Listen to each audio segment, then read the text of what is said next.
1,00,000 మంది శివభక్తులతో కలిసి మహారుద్రాక్ష పూజలో పాల్గొనండి. వెంటనే కాల్ చేసి మీ పేరును నమోదు చేసుకోండి. Welcome to Suman TV. ఈరోజు నాతో పాటు రమగారు ఉన్నారు. నమస్తే రమగారు. నమస్తే జయ. రమగారు, సాధారణంగా ఇంట్లో మనం చూసుకుంటే గాల్లో మేడలు కట్టేస్తుంటారు కొంతమంది. అన్నీ ఊహించేస్తారు.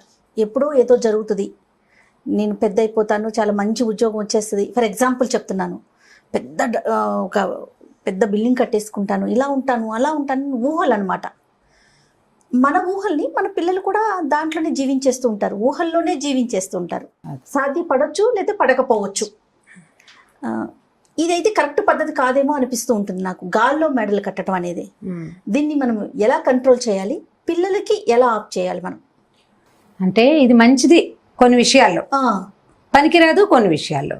ఇప్పుడు హై ఆస్పిరేషన్స్ అంటే భవిష్యత్తు మీద ఆశ తప్పకుండా ఉండాలి, లేకపోతే మనం పని చేయలేం కదా.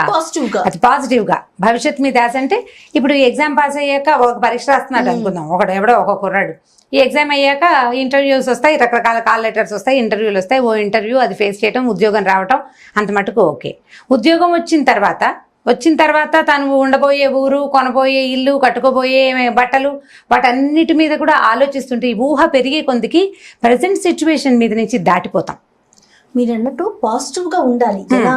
ఇప్పుడు ఎగ్జామ్ అనుకున్నాం, అతను చదివితే అదే చదివి అప్పుడు ఊహించుకోవాలి, ఈ ఎగ్జామ్ నేను పాస్ అవుతాను, నెక్స్ట్ స్టెప్ ఏంటని. ఈ చదవటం అనేది వదిలేసి నేను పాస్ అయిపోతాను, ఆ ఉద్యోగం చేసేస్తాను, ఇంత శాలరీ వచ్చింది, పెళ్లి చేసుకుంటాను, ఓ పెళ్ళం వస్తుంది, లేదా ఇల్లు కడతాను, ఈ ఊహలు కాదు కదా. అది నేను అనేది. అంటే ఎప్పుడైనా ముందుకు ఊహించాల్సిందే, అది తప్పదు, అది అవసరం. కాకపోతే చెయ్యాల్సిన పని మానేసి ముందుకు వెళ్ళకూడదు. అది ఇప్పుడు తండ్రులు కానీ తల్లులు కానీ ఇంట్లో ముందు ఊహలు కనుక చేసి మాట్లాడుతుంటే పిల్లలు కూడా అలా ఊహిస్తారు. ఒకటి. రెండోది, పిల్లలు కొంతమందికి ఏంటంటే రకరకాల కథలు చదవటం వల్ల కొత్త కొత్త ఆలోచనలు వస్తాయి కదా, ప్రజెంట్ సిచ్యువేషన్ వదిలిపెట్టేసి ముందుకెళ్తూ ఉంటారు, స్వారీ చేస్తారనమాట, ఊహల మీద ముందుకెళ్ళిపోతూ ఉంటారు. అయితే ఈ వెళ్ళిపోయేటప్పుడు ఏమవుతుందంటే, ఒకచోట ఎక్కడ ఆగాలో పిల్లలకి తెలియదు, పెద్దవాళ్ళకి కొంత తెలుస్తుంది. ఎందుకంటే మనం ప్రాక్టికల్గా అనుభవించేది, కష్టపడేది, ఇబ్బంది పడేది పెద్దవాళ్ళు కదా, పిల్లలకి అర్థం కాదు. మనం ఏం చేయాలంటే, ఇంత మటుకే ఊహించు, ఇంతకంటే ఊహించకూడదు. ఈ 4 రోజులు గడిచాక ముందు ఈ పులుసుతో ఈ ముద్ద మింగు, ఇది మింగిన తర్వాత అప్పుడు పెరుగన్నం అని చెప్తూ ఉండాలి. అయితే కథలు చెప్తాం కదా మనం, అందులో ఇట్లాంటి కొన్ని కథలు ఉన్నాయి. బృహత్ కథా చరిత్ర సాగరం అని సంస్కృతిలోవే కథలు చాలా బాగుంటాయి, అన్ని కొన్ని తెలుగులో కూడా ఉన్నాయి. దాంట్లో నుంచి ఒక కథ చెప్దాం, ఇంట్రెస్టింగ్ గా ఉంటుంది. ఇది పెద్దవాళ్ళకి పిల్లలకి కూడా, మరి చిన్న పిల్లల కోసం అని అనుకోవద్దు. ఏదైనా మనం హెచ్చుగా ఊహిస్తున్నప్పుడు నువ్వు ఆ పేలపిండి బ్రాహ్మణ కథలాగా చేస్తున్నావు అని మనం గుర్తు చేయొచ్చు అనమాట. అలాంటి స్టోరీ. ఒక ఊళ్ళోనట ఒకడు కొంచెం పేద బ్రాహ్మడు, కాస్త ఆశపోతనమాట. అతను పక్క ఊళ్ళో భోజనానికి ఎవరో పిలిచారు, బ్రాహ్మణ భోజనం అని పిలిస్తే ఇతను అక్కడికి వెళ్ళేసరికల్లా వాళ్ళు ఏం చేశారు, చక్కగా ఫుల్గా భోజనం పెట్టారు. మధ్యాహ్నం దాకా అక్కడ ఉన్నాడు. వాళ్ళు ఏం చేశారంటే, అయ్యగారు పేలపిండి ఉందండి మా ఇంట్లో, ఎవరికైనా ఇద్దామనుకున్నాము, మీరు పట్టుకెళ్తారా అని అడిగాడు. బెల్లం కలిపారా అని అడిగాడు ఆయన. బెల్లం కలపలేదండి, పచ్చి పేలాలు వేయించి పిండి చేశారు.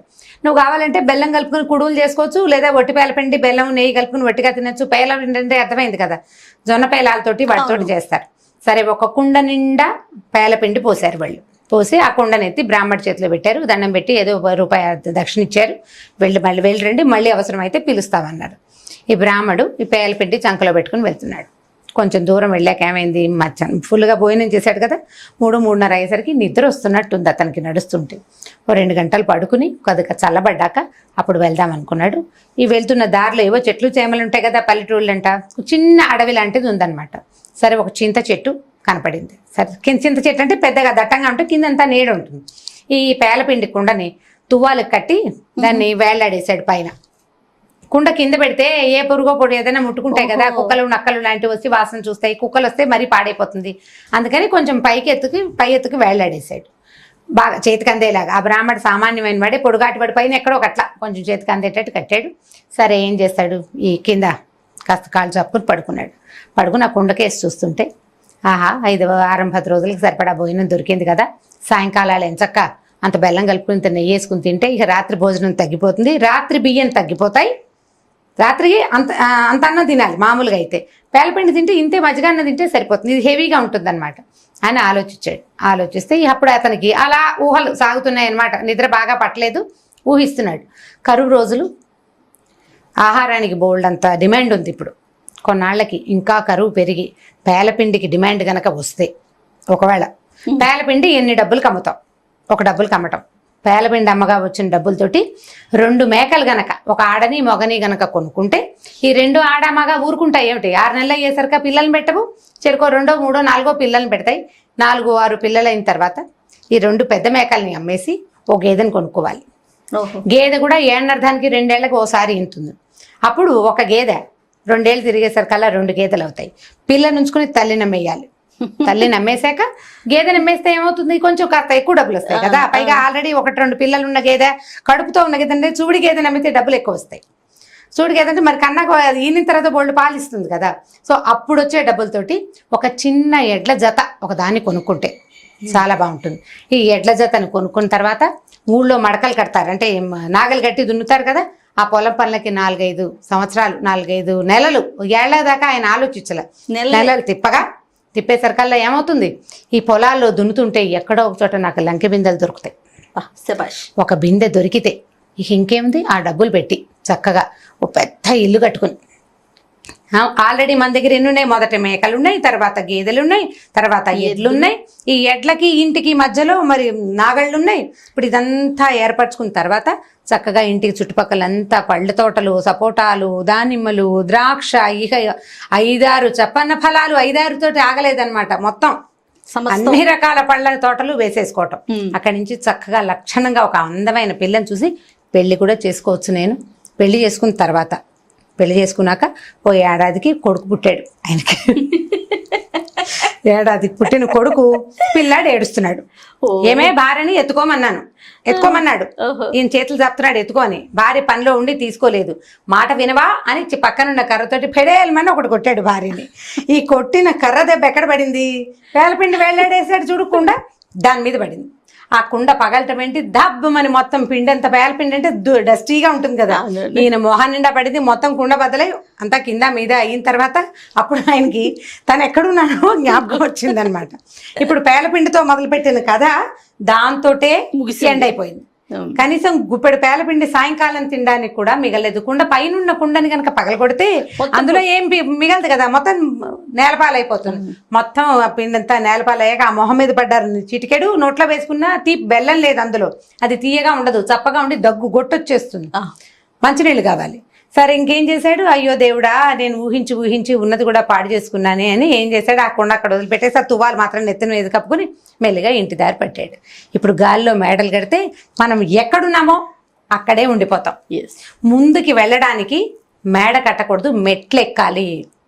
ఒక మెట్టు ఎక్కితే అప్పుడు పైకి వెళ్తాం, ఇంకో మెట్టు ఎక్కితే ఇంకా పైకి. వరుసగా మెట్లెక్కుతూ వెళ్ళిన వాడే గాలిలో ఉన్న మేడని చేరగలడు, కానీ కింద నుంచి దాని ఎత్తును గురించి ఆలోచించేవాడు చేరలేకపోతాడు. పదే పిల్లలకి ఇలాంటి కథలు చెప్తే ఎక్కువ స్ట్రెచ్ చేయొద్దు. ఏ ఆలోచన అయినా పరీక్ష బాగా రాయటం, దానికోసం మనం ఏం చేయాలి, అంత మటుకే చేయాలి. ఎగ్జామ్ అయిపోయి మార్కులు వచ్చేసిన తర్వాత అప్పుడు ఇంకో దాని గురించి ఆలోచించాలి. ముందే భవిష్యత్తుని ప్లాన్ చేసుకుంటే ఎలా ఉంటుంది, అంత ప్లాన్ చేయకూడదు, కొద్దిగా వేగ్గా ప్లాన్ చేసుకోవాలి. ఇలా ఒక్కొక్కటి నిదానంగా, మా ఇంట్లో ఉండే మేడ, దాని మా మేడ, దాని మెట్లు, దాని పక్కన ఉండే చెక్క రైలింగు, ఇవన్నీ ఆలోచించకూడదు. అవి ఆలోచించడం వల్ల ఏమవుతుందంటే మొదటికి మోసం వస్తుంది అన్నమాట. కానీ వినటానికి నవ్వు తెప్పించేలాగా ఉన్నా కూడా కథ చాలా నిగూఢ అర్థం ఉంది. ఆలోచింపజేయాలి. ఆలోచిస్తే తల్లులందరూ దయచేసి ఆలోచించి, అంటే ఆగాలి, తల్లులు కాదు తండ్రులు కూడా. ఎగ్జాక్ట్లీ. అమ్మ నాన్న ఇద్దరు ముందు మీరు గాల్లో మేడలు కట్టకండి. పిల్లలకి అలాంటి హ్యాబిట్ చేయకూడదు. ఒకవేళ వాళ్ళకి అలాంటి హ్యాబిట్ ఉంటే ఇలాంటివి చెప్పి ముందుకెళ్ళకూడదు. ఇక్కడ ఇవాళది కావాలి, ఇవాళ రేపు ఎల్లుండి వరకే ప్లానింగ్. దానికి ఒక లిమిట్ పెట్టుకోవాలి అని చెప్తుంటే బాగుంటుంది. మంచి కథ ఇది, చెప్పడానికి బాగుంటుంది. ఎప్పుడైనా పిల్లలు కానీ పెద్దవాళ్ళు కానీ ఓవర్ యాక్షన్ చేసినప్పుడు గుర్తు చేయడానికి పింగళ వారి పేకిలాగా ఈ కథ కూడా చెప్పుకోవచ్చు అన్నమాట. ఎక్సలెంట్ స్టోరీ రమ్మగారు, చాలా బాగుంది, ఆలోచింప చేసేలాగా. ఇంకొక స్టోరీతో మళ్ళీ కలుద్దామండి. తప్పకుండా. నమస్తే. ఈ వీడియో